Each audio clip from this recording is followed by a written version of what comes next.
A legendary Egyptian city vanished beneath the Mediterranean Sea.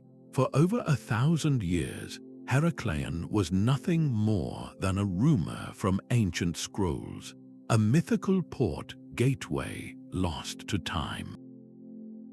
Today, its sunken temples and colossal statues are rising from the depths, forcing historians to rewrite everything they thought they knew. By the end of this story, you will understand how a single discovery rewrote the history of an entire civilization. We will uncover what sudden catastrophe sent this wealthy metropolis to the ocean floor and explore the strange blend of Egyptian and Greek cultures preserved in the Silt. What does the fate of a lost city tell you about the power of nature over human ambition? Homer's epic tale of the Iliad speaks of a visit to this very city, a place where the Spartan king Menelaus found refuge after the Trojan War. For centuries, scholars dismissed this as pure mythology, a beautiful story with no basis in fact. The idea that a city named for the Greek hero Heracles could have existed at the edge of Egypt seemed like poetic fantasy. Yet the legends held a kernel of startling truth. To the ancient Egyptians, this bustling port was not Heracleion but Thonis. This single city possessed two names, reflecting its unique role as the sole official gateway for Greek ships entering Egypt. Every merchant vessel was required to stop here, to have its cargo inspected and taxed before proceeding up the Nile. Imagine the scene. A vibrant harbor where Egyptian officials and Greek traders bartered and mingled, a true melting pot of cultures and commerce. The Greek historian Herodotus wrote of this place, and a stone slab known as the Canopus decree recorded its importance for all time. Yet for nearly 2,000 years these texts were viewed with deep suspicion. They were considered exaggerations, the tall tales of a bygone era. The profound shift came not from a library, but from the seafloor, when archaeologists finally laid hands on what the Silt had protected. The discovery validated these ancient words, proving that the line between myth and history is often drawn in sand, waiting for the waves to reveal the truth. The legends were not just stories, they were memories. The murky waters of Aboukir Bay revealed their secret in the year 2000. After years of patient searching, French underwater archaeologist Franck Goddio and his team witnessed a shape materializing from the gloom, a colossal stone head breaking the surface of the Silt after 2 millennia of silence. This was not a chance find by a passing fisherman, but the hard-won prize of a meticulous quest. Goddio's mission began not with a dive, but with ancient texts. He cross-referenced the writings of Herodotus and the Canopus decree with modern maps, pinpointing a search area in the bay that was once the mouth of the Nile. To scan this vast, submerged landscape, his team employed a suite of technologies that seemed like science fiction. Nuclear magnetic resonance magnetometers detected buried objects by their magnetic signatures, while side-scan sonar painted a ghostly picture of the seafloor's topography. Every potential find was precisely plotted using satellite positioning systems. The first major discoveries confirmed they had found the legendary gateway.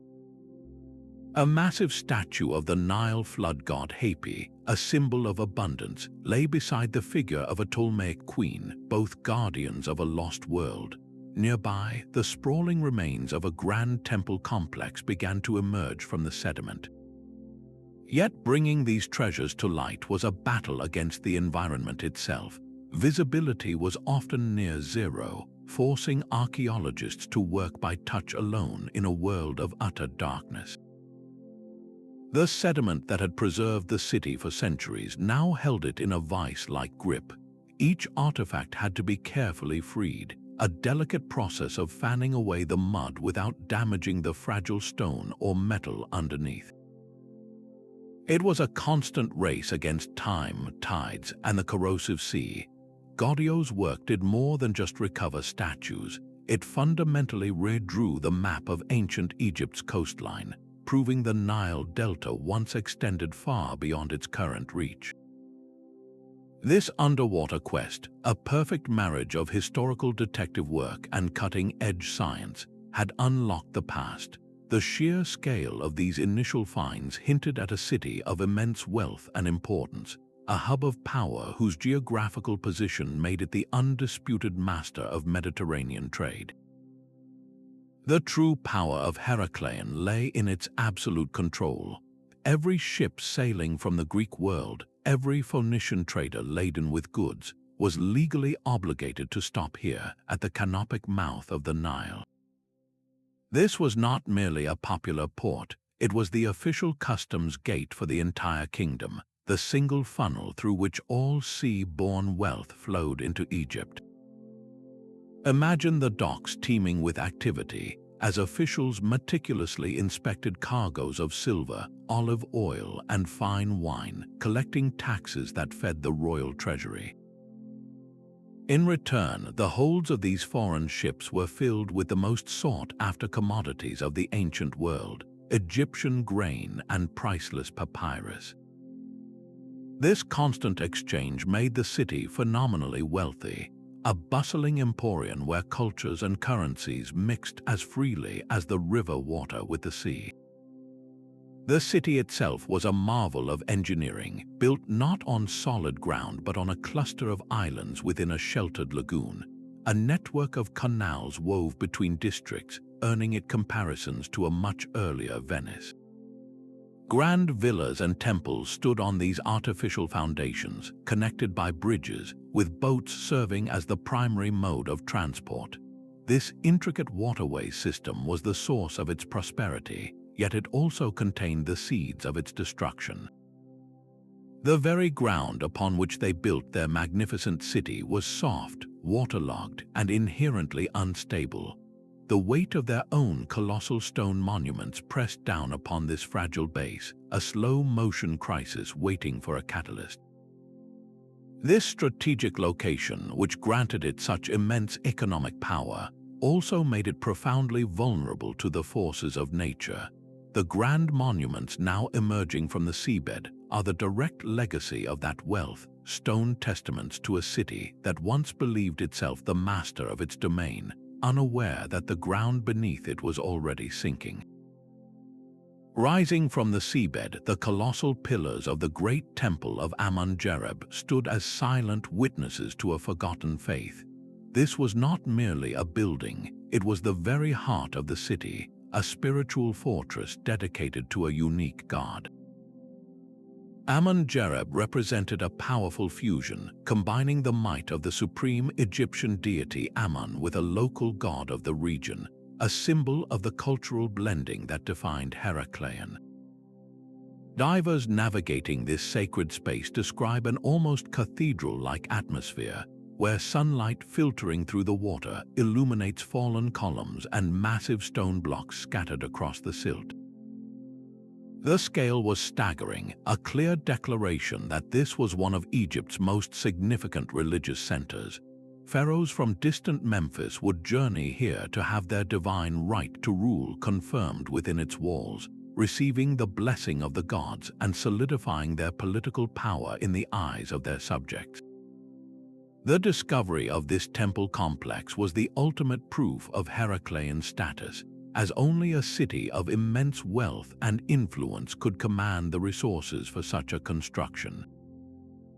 Within the temple's precincts, the Silt preserved a breathtaking collection of ritual objects. Gold vessels that once held sacred offerings lay beside the remnants of ceremonial barges, used to carry the statues of gods during grand water processions. Countless small bronze statuettes were recovered, each one a votive offering left by a pilgrim hoping for divine favor. Perhaps the most telling finds were the naoi, beautifully carved stone shrines designed to house the cult statues of the gods. These sacred boxes had toppled from their pedestals, yet the protective silt kept them remarkably intact, their inscriptions still legible after centuries underwater. The temple was more than a local place of worship. It was a major pilgrimage site that drew devout travelers from across the known world. Imagine the grand festivals, the canals filled with decorated boats, the air thick with incense and the sounds of chanting priests.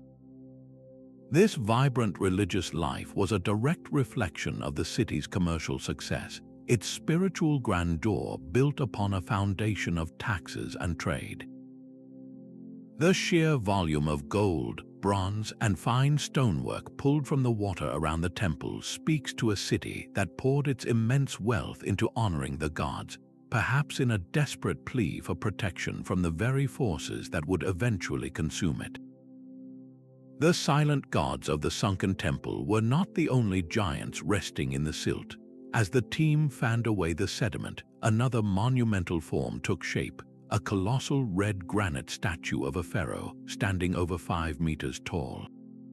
Soon another was found nearby, a queen of equal grandeur. These were not mere decorations, they were towering instruments of power, deliberately placed within the temple complex to project an undeniable message. The pharaoh, believed to be Ptolemy II, is depicted with the classic Nemes headdress and ceremonial false beard, symbols of kingship that stretched back to the age of the pyramids. The queen's statue, carved with exquisite, delicate features, stands as his equal in scale and craftsmanship. Their sheer mass and the flawless polish of the red granite speak of a city with immense resources, a place where the royal court could commission the finest artisans and import the most valuable stone. But why were these figures so enormous? In ancient Egyptian belief, a statue was not just a representation, it was a vessel for the essence of the person it depicted. A colossal statue of a pharaoh placed within a temple was a permanent declaration of their divine right to rule, a physical bridge between the people and the gods.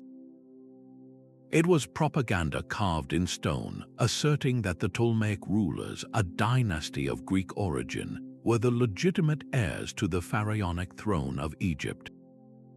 The discovery of such monumental royal figures in Heracleion proves the city was far more than a trading outpost. It was a vital ceremonial center for the kingdom. Recovering these multi-ton sentinels from their watery grave was a Herculean task in itself. Divers had to carefully slide inflatable airbags beneath the massive stones, then coordinate a slow, controlled ascent to the surface, a delicate ballet of modern engineering against the relentless pull of the sea. As these giants were lifted into the light for the first time in over 2,000 years, they brought with them the secrets of the city's elite. The wealth that paid for these monuments flowed directly from the docks, from the taxes on wine and silver, and the tariffs on grain. The stone faces of the king and queen, forever gazing out from the temple, are the ultimate symbol of Heracleion's world, a world where commerce and divinity, power and faith were inseparably linked, all resting on a foundation that was already slowly giving way. The black granite slab stood perfectly preserved, its surface a testament to the power of royal decree. This was the stele of Nectanebo I, a legal document carved in 378 BC that would become the ultimate key to unlocking the city's true identity. For archaeologists, this was not just another artifact, it was a smoking gun. The hieroglyphic text, carved with an exceptional skill that underscored its importance, stated a clear and direct command. It ordered that a full tenth of all taxes collected on goods arriving from the Sea of the Greeks, the Mediterranean, at the port of Thonis Heracleion, were to be given to the temple of the goddess Neith in the city of Sais. Here was written proof, chiseled in stone, that directly linked the mythical name Heracleion with the Egyptian name Thonis, and tied both to the sunken ruins they were excavating. This single decree transformed the site from a collection of interesting ruins into a documented, functioning administrative capital. It confirmed the city's role as the mandatory customs gate, the sole legal point of entry for all Mediterranean trade. The stela provides a breathtaking glimpse into the complex bureaucracy of late-period Egypt, a system where religion and state finance were inextricably linked. The wealth flowing through these docks did not just fill royal coffers, it directly funded the construction of temples and the worship of the gods. This official record turns legend into ledger, a balance sheet written in stone that confirms the economic engine driving the city's grandeur. With such a definitive anchor point for the city's history now established, the search could shift from proving what the city was to understanding who the people were that walked its streets and called it home.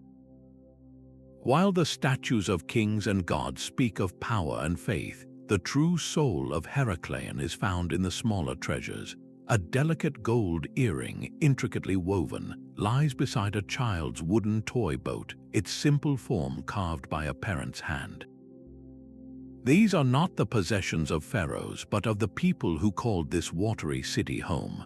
The oxygen-poor silt acted as a perfect time capsule, preserving fragile materials like wood, leather, and textiles that would have vanished anywhere else. A painted Greek drinking cup depicting a mythical scene rests near an Egyptian amulet of the dwarf god Bes, a protector of households and childbirth. This was not a city of two separate cultures living side by side, but a place where they blended into one daily life.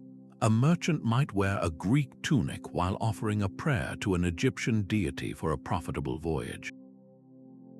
Dozens of bronze weights and measures, along with coins from Athens, Thossos, and other distant city-states, clattered together in the Silt, evidence of a thriving, multilingual marketplace where value was constantly negotiated. The most touching finds are the simple wooden models of boats. These were not toys, but votive offerings left by sailors and merchants at temples, a physical prayer for safe passage across the treacherous sea. They represent the hopes and fears of ordinary people, their livelihoods entirely dependent on the very waters that would one day swallow their city. Holding a wooden comb, you can almost see its owner preparing for the day, unaware that their personal artifact would become a message to the future. These everyday objects create a vibrant portrait of a society that was both deeply spiritual and intensely practical. The hum of the dockyards, the chatter in the markets, the smell of cooking food and incense, all of this bustling daily life was sustained by the economic pulse of trade. This vibrant world of commerce and family, however, was built upon a geological time bomb. The same soft, waterlogged clay that preserved these intimate treasures for millennia was also slowly, inexorably sinking. The very ground that gave Heracleion life was also its greatest weakness. For all its wealth and divine connections, the city was built upon a foundation of clay and sand, a substance geologists call unstable sediment. This ground was not solid rock, it was more like a dense, waterlogged sponge, and it was silently waiting for a trigger. Evidence points to a cataclysmic event in the 2nd century BC, a perfect storm of natural disasters that led to the city's rapid descent. A powerful earthquake likely struck the region, its tremors violently shaking the saturated ground. This process, known as liquefaction, would have instantly transformed the seemingly solid earth into a churning, liquid slurry. Imagine the streets rippling like water, the massive stone temples and statues losing their footing and tilting into the rising tide. This initial collapse may have then triggered a tsunami, a massive wave that surged into the already failing lagoon, delivering the final, crushing blow to a city already being swallowed by its own foundations. Geological core samples taken from the seabed reveal a stark story, layers of silt abruptly interrupted by chaotic debris, a clear signature of a sudden, violent submergence. This scientific explanation stands in sharp contrast to how the city's survivors would have understood the tragedy. To them, such an incomprehensible disaster could only be the wrath of the gods, a divine punishment for some unknown offense.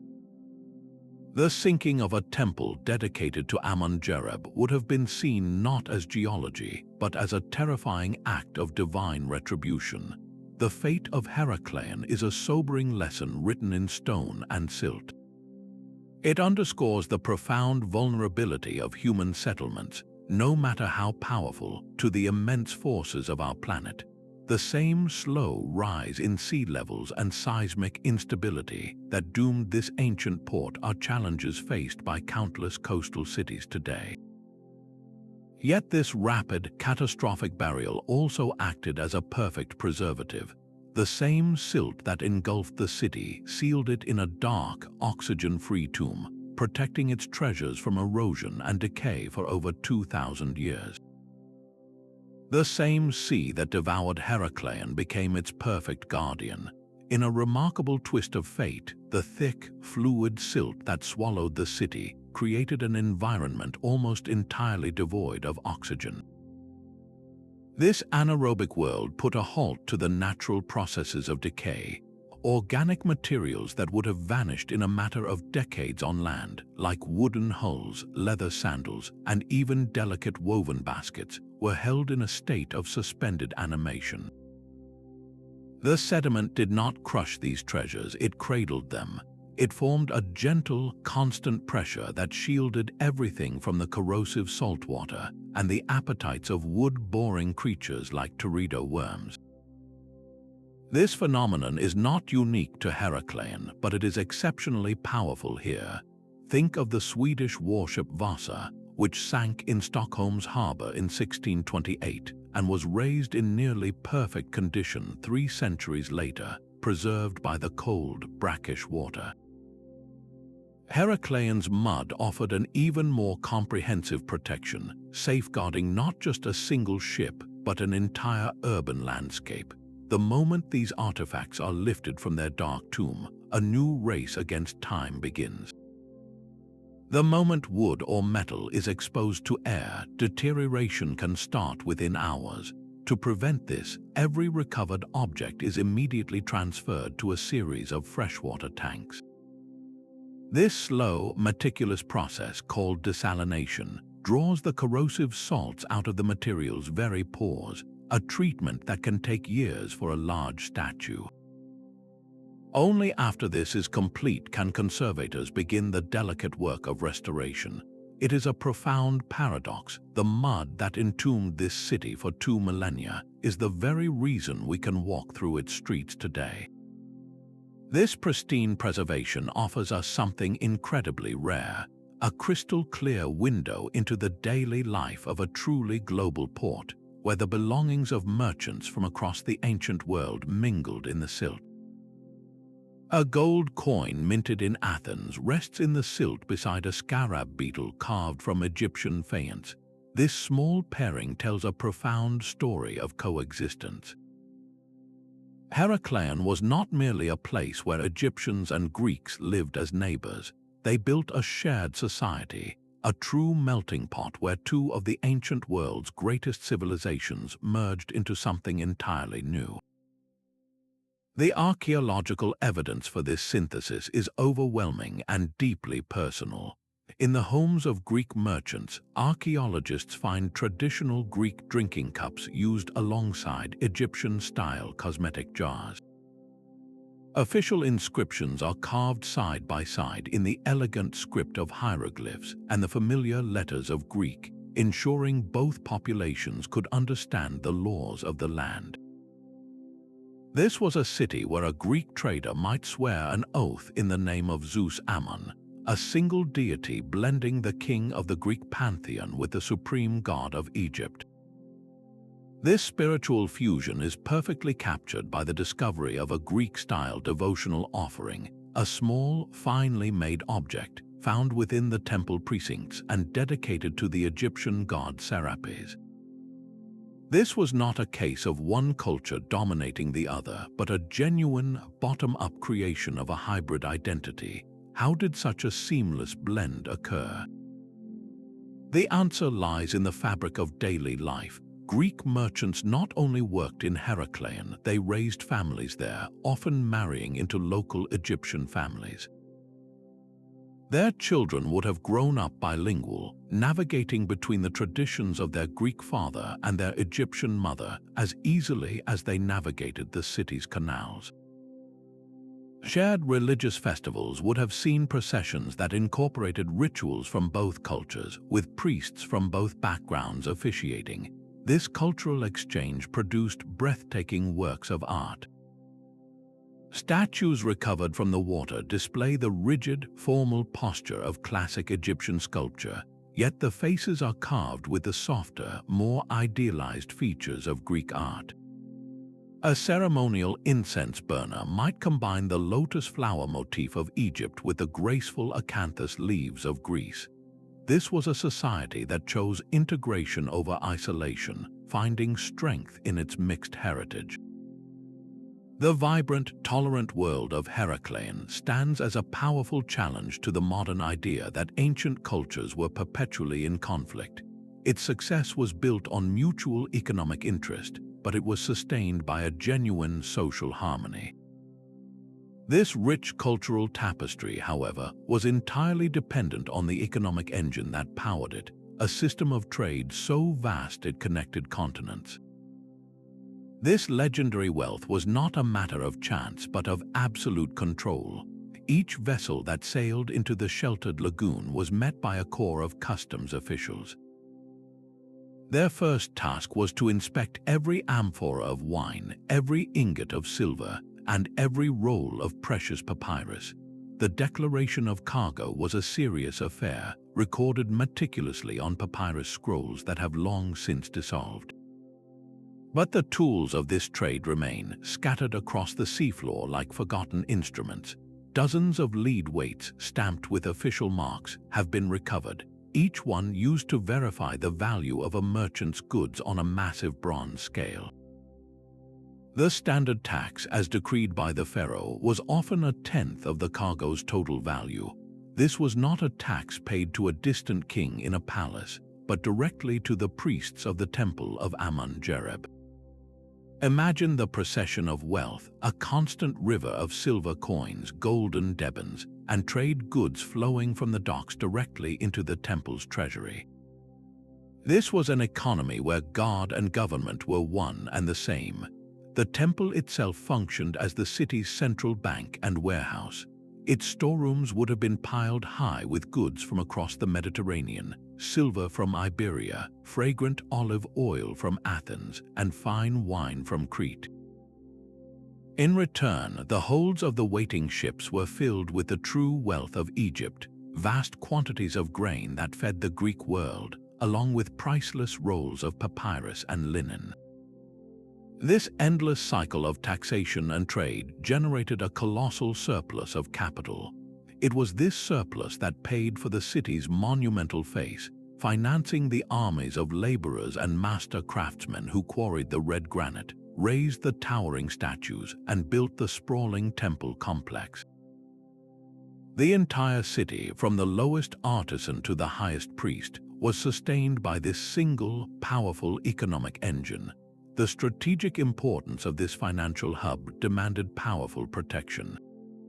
A significant naval presence, warships funded by the same trade tariffs, would have patrolled the mouth of the Nile, ensuring that no ship slipped past without paying its due and that the lifeblood of Egypt continued to flow unimpeded. A ghost fleet lies scattered across the harbor floor, the silent guardian of a lost kingdom. The discovery of 64 ancient shipwrecks, the largest such collection ever found, reveals the immense naval power required to protect Heracleion's wealth. These vessels, dating from the 8th to the 2nd century BC, formed a formidable aquatic garrison. Among them were sturdy seagoing ships, their hulls designed to withstand the open Mediterranean, and smaller, nimble river barges that once navigated the city's intricate canal system. Some of these ships were found deliberately scuttled, their hulks strategically placed to block key waterways from enemy attack or to serve as stable foundations for the wooden quays where merchants once unloaded their goods. This was a harbor engineered for both commerce and defense, a floating fortress. The shipbuilding techniques tell a story of international collaboration and influence. Some hulls were constructed in the classic Egyptian style, relying on sturdy, interlocking planks, while others displayed the sophisticated joinery of Greek shipwrights or the sleek, efficient designs of Phoenician traders. This diversity is a direct reflection of the port's global character, where the best maritime technology from across the ancient world was adopted and adapted. For archaeologists, this sunken fleet is an unparalleled encyclopedia of ancient seafaring.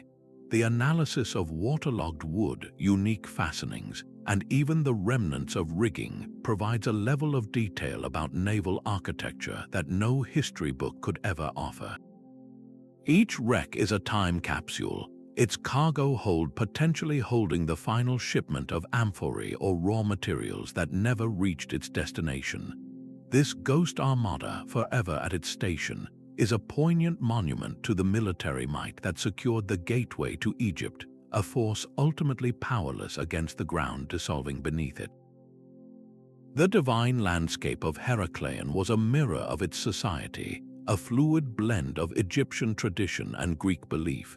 At its heart was the unique god Amun-Gereb, but the city's temples and household shrines welcomed a vast pantheon. Statues of the Egyptian lord of the underworld, Osiris, and his sister wife Isis stood alongside figures of the Greco-Egyptian god Serapis and even the Greek hero Heracles himself, the city's namesake. This was not merely tolerance, it was active integration. A Greek merchant might offer a prayer to Isis, viewing her as a protector of sailors akin to his own goddess Aphrodite, while an Egyptian priest might acknowledge Heracles as a powerful demigod, a bridge between the mortal and divine world. This spiritual fusion created a shared identity, a common ground where diverse populations could find unity in worship. The most profound religious discovery was the wreck of a ceremonial barge, a vessel used in the annual mysteries of Osiris.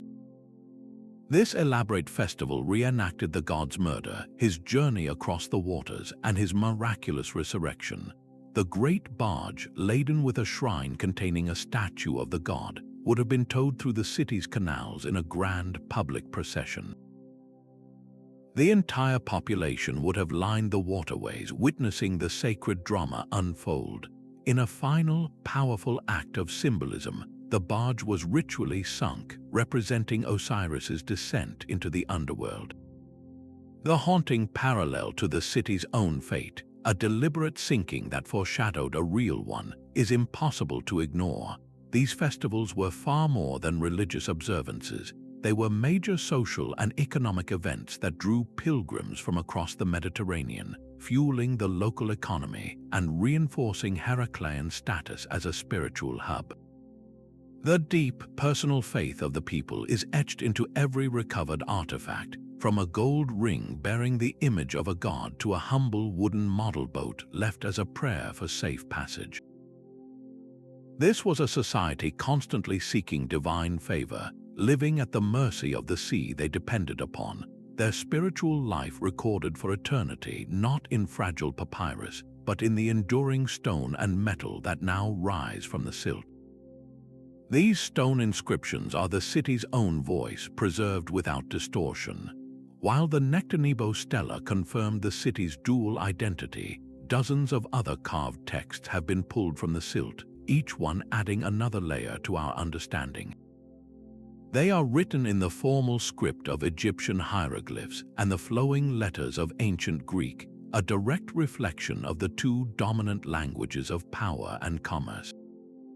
These are not random graffiti, but the official records of the state, meticulously chiseled into stone to ensure their permanence. They record everything from royal proclamations that applied to the entire kingdom, to detailed temple inventories listing the number of gold vessels and bolts of linen held in sacred storage. One particularly revealing Greek text carved into the base of a statue records the donation made by a merchant named Anaximenes from the island of Samos. It states that he dedicated this figure to the temple of Amun-Gereb in gratitude for his ship's safe passage through a violent storm. This was more than a simple thank you. It was a public declaration of piety and success, a way for a wealthy foreign trader to cement his status within the community. The very existence of such bilingual inscriptions proves that the city's administration was fundamentally pragmatic.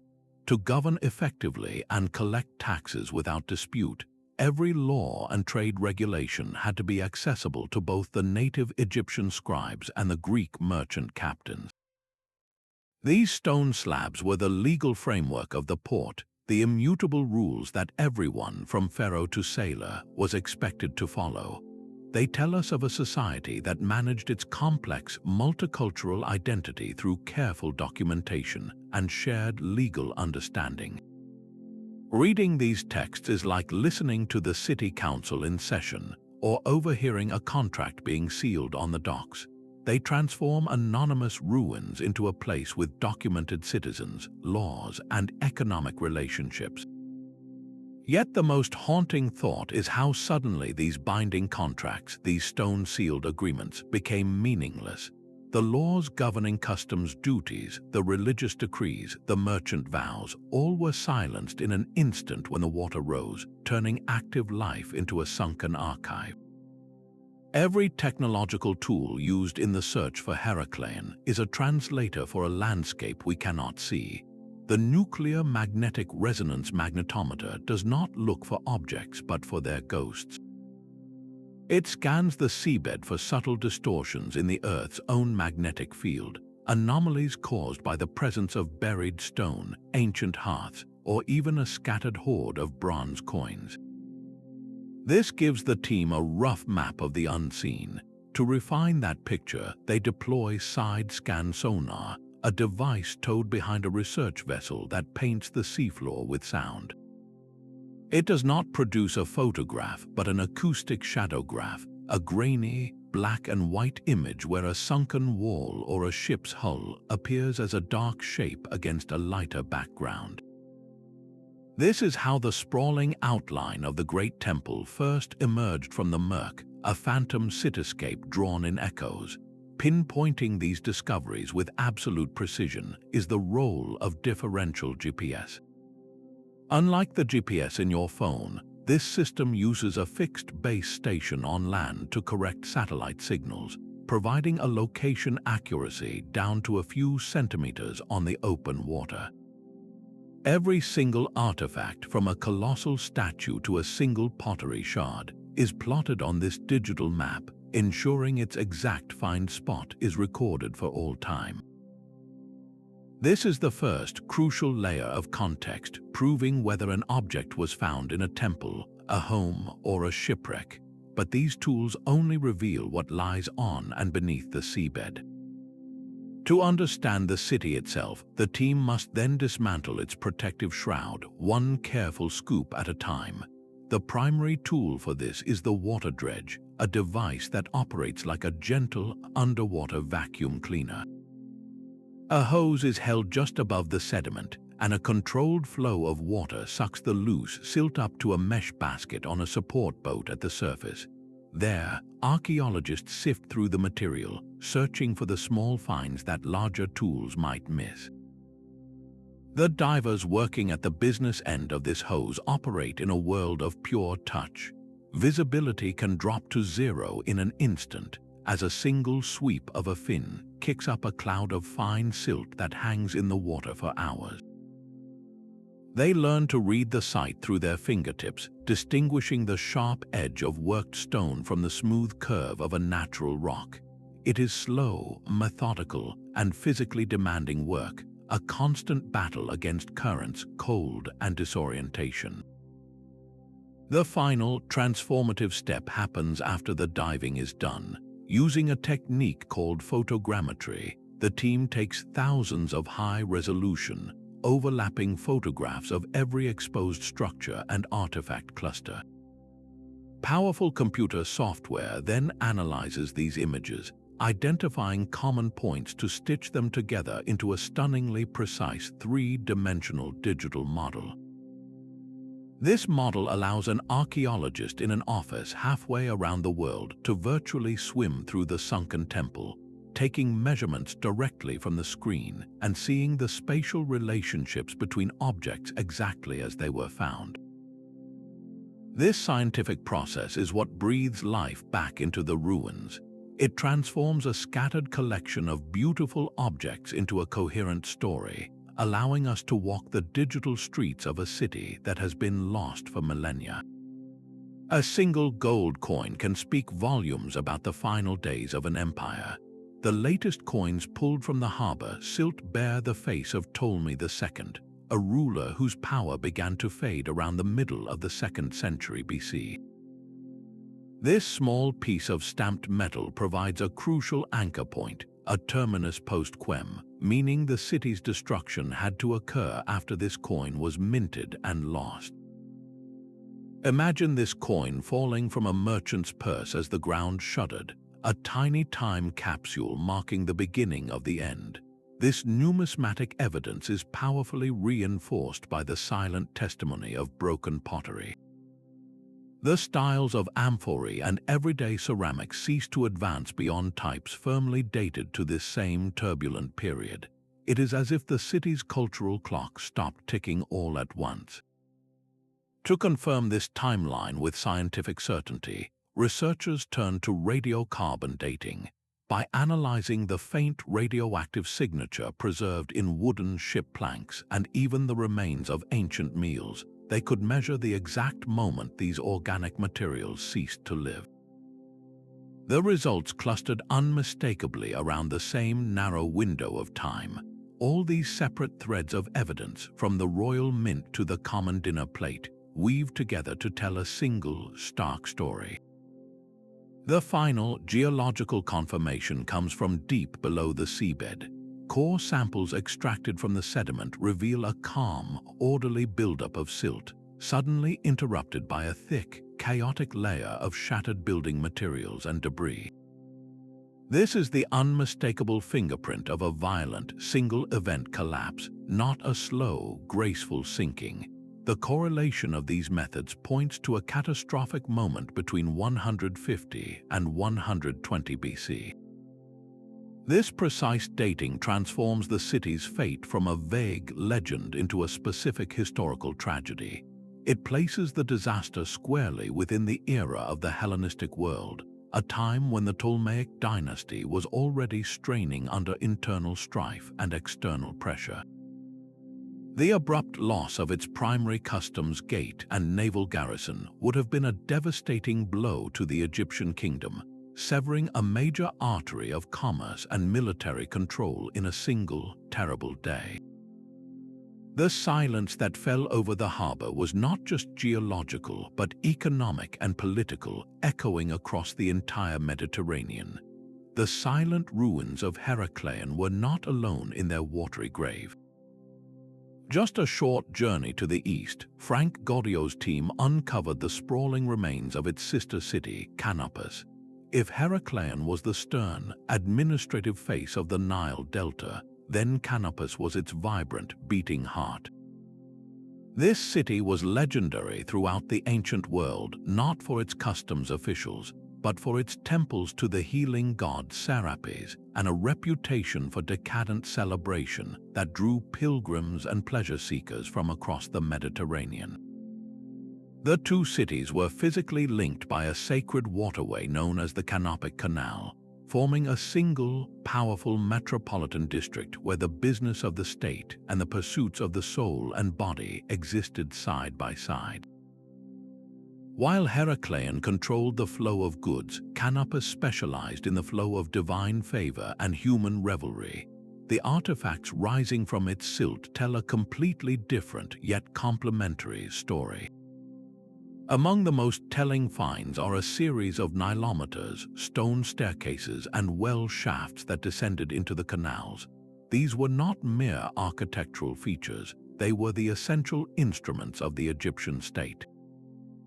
Priests would meticulously measure the height of the annual Nile flood on their carved scales, a reading that predicted the fertility of the coming harvest and thus the economic health of the entire kingdom. In Canopus, however, this practical science existed alongside profound spirituality. Stone inscriptions recovered from the Temple of Serapis record miraculous medical cures attributed to the god. Imagine a pilgrim arriving by boat, not with a cargo of silver, but with a sick child, hoping the god would grant a remedy that human physicians could not provide. This was a place of hope and healing, where the line between medicine and miracle was beautifully blurred. The city was also famed for its lavish festivals, where the solemn water processions of Osiris from Heracleion gave way to more joyous and often more earthly celebrations. Ancient texts describe a city where music, dance, and feasting continued through the night, a reputation confirmed by the discovery of ornate drinking vessels and the remains of grand banqueting halls. The simultaneous discovery of these twin cities forces us to abandon the idea of a lone, sunken port. We are looking at a lost district, a complete economic and spiritual ecosystem. Heracleion managed the wealth while Canopus offered the means to spend it, to seek salvation, or to simply lose oneself in celebration.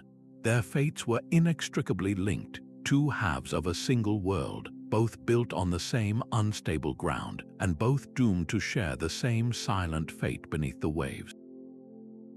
Herodotus wrote of Heracleion more than 400 years before its sinking, placing the legendary Helen of Troy within its very walls. He tells a story of how she and Paris sought refuge here with the city's king, a tale that for centuries was dismissed as pure poetic invention. Yet his description of the city's role as the mandatory customs gate for Greek trade proved startlingly accurate, a factual anchor in a sea of myth. The geographer Strabo, writing later, also charted the city's position, though his coordinates placed it further inland than the ruins were found. This was not an error in his account, but a testament to the living, shifting nature of the land itself. Over the centuries, the Nile Delta has relentlessly expanded, pushing the coastline northward and burying the ancient shoreline under layers of silt. The city Strabo described was indeed inland from his perspective, but the coastline of his time is not the coastline of today. These ancient texts served as a treasure map for modern explorers, but the X marking the spot had moved. The search for Heracleion became a dialogue across millennia, where every line of ancient text was a hypothesis to be tested against the hard evidence of stone and sediment. This is the powerful synergy between philology, the study of ancient languages and texts, and archaeology. One provides the story, the other the physical proof. Sometimes they sing in perfect harmony, as with the confirmation of the city's economic function. Other times they seem to disagree, forcing a deeper investigation that often reveals a more complex truth, like the wandering path of a river. The recovery of Heracleion stands as a monumental victory for this interdisciplinary dance. It proves that even the most fantastical ancient stories are rarely pure fiction. They are often memories distorted by time and retelling, but rooted in a real place, waiting for a trowel or a dredge to separate history from legend.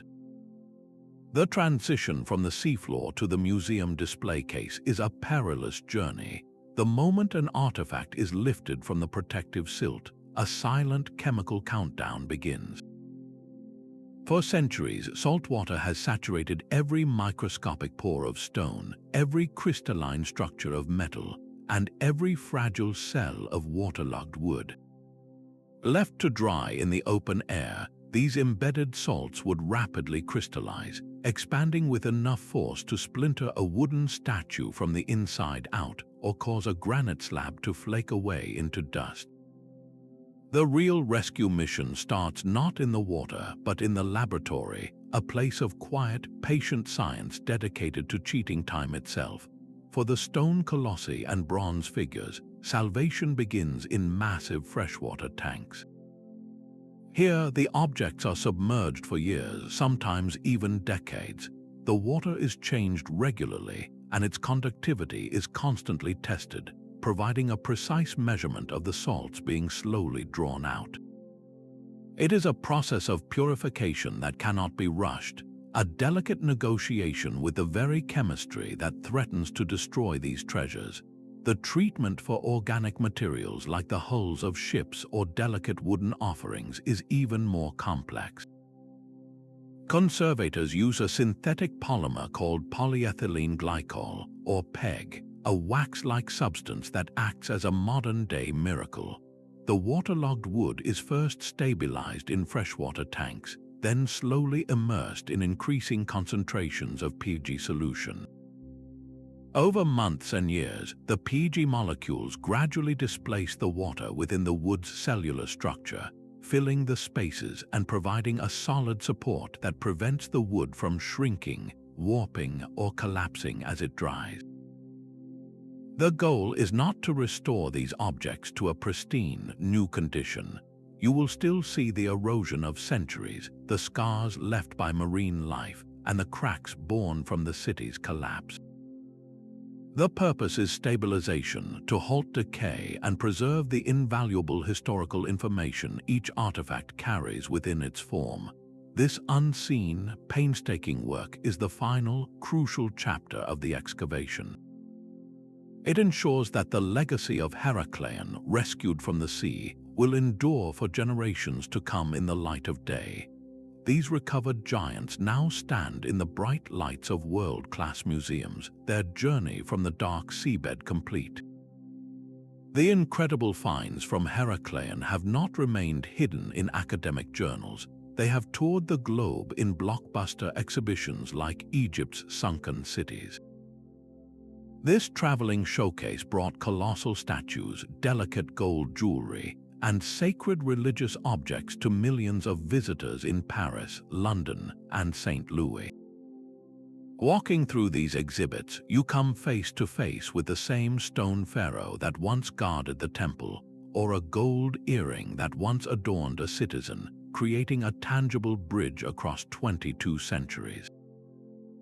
These shows are masterfully curated to tell a complete story, guiding you from the city's rise as a trade titan, through its vibrant multicultural daily life, and finally to its sudden, dramatic fall. To capture the magic of the underwater discovery, the exhibitions often include immersive elements.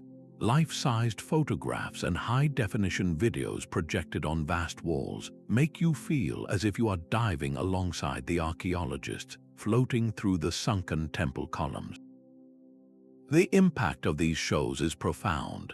They transform public interest in archaeology from a niche curiosity into a shared sense of wonder, generating essential revenue that is directly funneled back into funding future research dives and conservation efforts.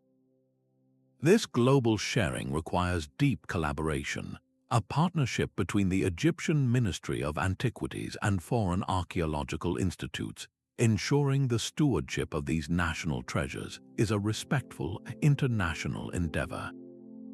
It also raises thoughtful ethical questions about displaying culturally sensitive artifacts, a conversation curators engage in with great care.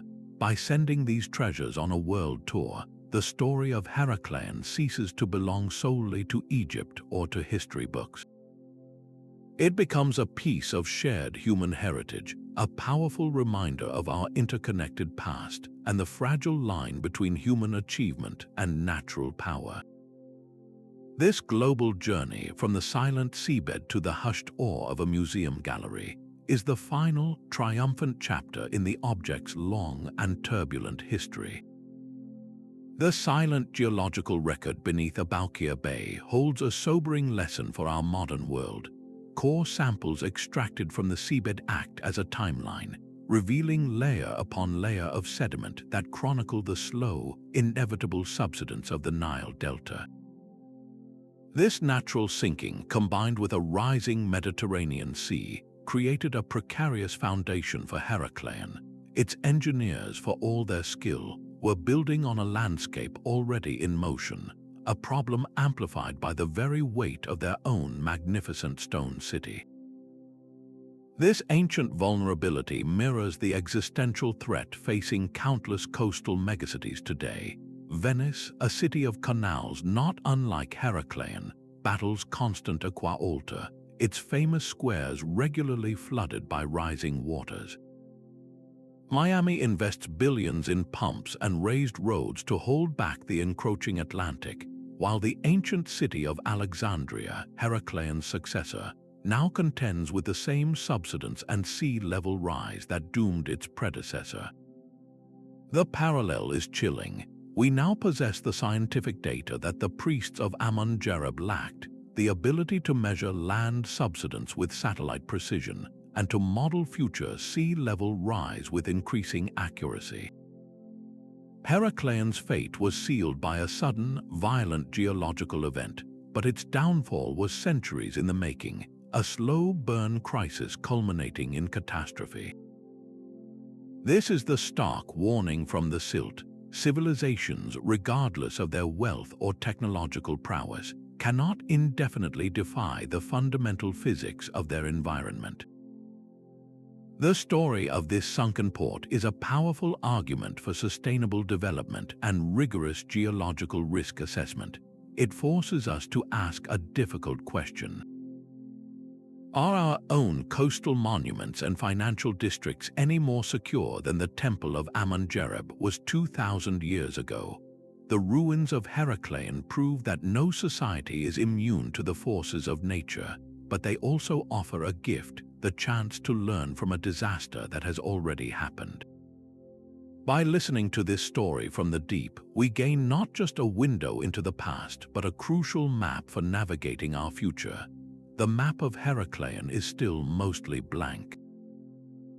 After 2 decades of breathtaking discoveries, archaeologists have only scratched the surface, excavating a mere 5% of the sprawling city. This means over 95% of the metropolis remains entombed in its dark, protective silt, a treasure chest waiting to be opened. The greatest prizes are still out there, hidden somewhere in the vast, uncharted districts. Where are the grand villas of the merchant princes, the men whose wealth built the colossal statues? Their homes could hold hoards of personal gold, intricate furniture, and records of their international deals. The search continues for the royal palace, the administrative heart where the pharaohs would have resided during their visits, a structure that would reveal the opulence of the ruling class. And then there is the dream of every historian, the city's main archive. Imagine a repository of papyrus scrolls, perfectly preserved by the anaerobic mud, containing everything from legal contracts and tax records to personal letters and literary works. Such a find would give us the city's story in its own words, a library rising from the deep. The mystery extends beyond Heracleon's own canals to its relationship with the even older, mostly unexplored port of Manauthes. How did these two sister cities interact, trade, and share power before they sank together? Unraveling this connection could trace the evolution of Egypt's maritime gateway over centuries. The future of this exploration lies in a new generation of tools.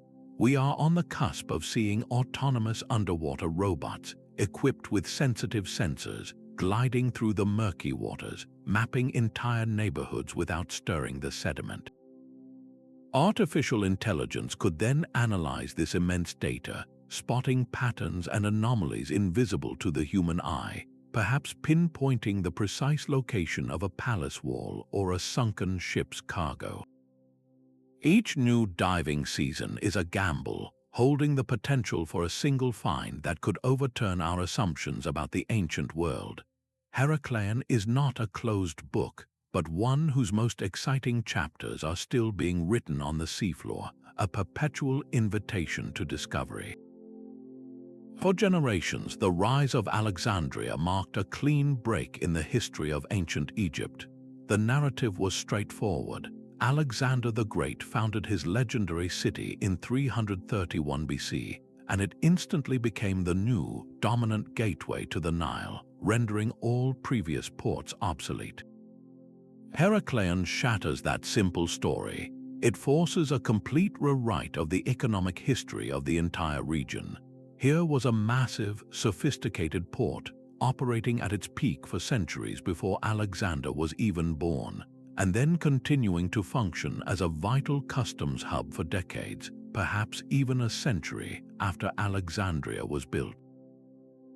We are not looking at a sequential handover, but at a complex, overlapping system. Picture the Mediterranean trade routes not as a single highway leading to one city, but as a web with multiple vital nodes. Large grain ships from the Egyptian heartland might have sailed directly for Alexandria's massive harbors, while Greek merchant vessels carrying silver and oil still made their mandatory stop at Heracleion to be taxed and inspected. This changes our understanding of Ptolemaic economic strategy from one of centralization to one of managed distribution. The central historical role assigned to Alexandria is not diminished, but it is now shared. The existence of Heracleion reveals a much more resilient and adaptable Egyptian economy than previously assumed, one that utilized multiple points of entry to control and benefit from the wealth of the sea. This single discovery has redrawn the commercial map of the ancient world, proving that history rarely proceeds in a straight line. Beyond trade routes, the city provides the first concrete, physical evidence for the scale of Greek presence in Egypt long before the Ptolemaic dynasty. The sheer volume of Greek artifacts, from pottery to inscriptions to devotional offerings, buried in the very fabric of the city, proves that the cultural blending was not a top-down policy imposed by Greek rulers. It was a grassroots reality that had been flourishing at the mouth of the Nile for hundreds of years. Historians once debated the extent of pre-Alexander Greek settlement, treating it as a minor footnote. Heracleion turns that footnote into a central chapter. The city's bilingual administration, its fused deities, and its mixed-style art are not the results of a sudden conquest, but of a long, slow, and prosperous coexistence. This forces a re-evaluation of the entire late period, revealing it not as a time of decline before the Greeks arrived, but as an era of dynamic international exchange. The city's meticulously recorded customs procedures, set in stone, give us a working model of how the pharaonic state managed its most valuable asset, the Nile trade. We no longer have to guess how taxes were collected. The stelae and weights tell us exactly. Heracleion provides the missing physical context for religious rituals that were only names in ancient texts. The mysteries of Osiris were no longer just a description in a scroll. We have the ceremonial barges themselves, the very canals they traveled, and the temples from which they departed. This sunken city has moved entire academic debates out of the realm of theory and into the world of tangible proof. It is the key that has unlocked a more nuanced, interconnected, and fascinating picture of the ancient Mediterranean, a picture still coming into focus with every object lifted from the Silt. Heracleion's legacy is not one of ruin, but of profound connection. As we surface from this story, we are left with more than just the image of sunken statues. We carry a new understanding of a world both distant and deeply familiar. This city, once dismissed as a myth, now stands as a monumental chapter in our shared history, a powerful lesson written in silt and stone. Its narrative weaves together the threads of cultural exchange, the immense power of commerce, and the sobering fragility of even the greatest civilizations. From its legendary origins in Homer's verses to the dramatic moment its colossal gods were lifted into the modern sky, the story of Heracleion is a timeless epic of human ambition. The gold coin from a merchant's purse, the wooden toy boat from a child's hand, the solemn decree of a pharaoh carved in granite, Each of these recovered whispers tells us of a society that was vibrant, brilliantly interconnected, and fiercely ambitious. The silence that fell over its harbor speaks as loudly as any ancient text, reminding us that the ground beneath our feet is never as solid as it seems. Let the rediscovery of this gateway be an enduring reminder that our history is not confined to library shelves. Great chapters of the human story often lie hidden, waiting in the dark for the curious, the patient, and the determined to bring them back into the light. We would love to hear which part of this incredible journey resonated most with you.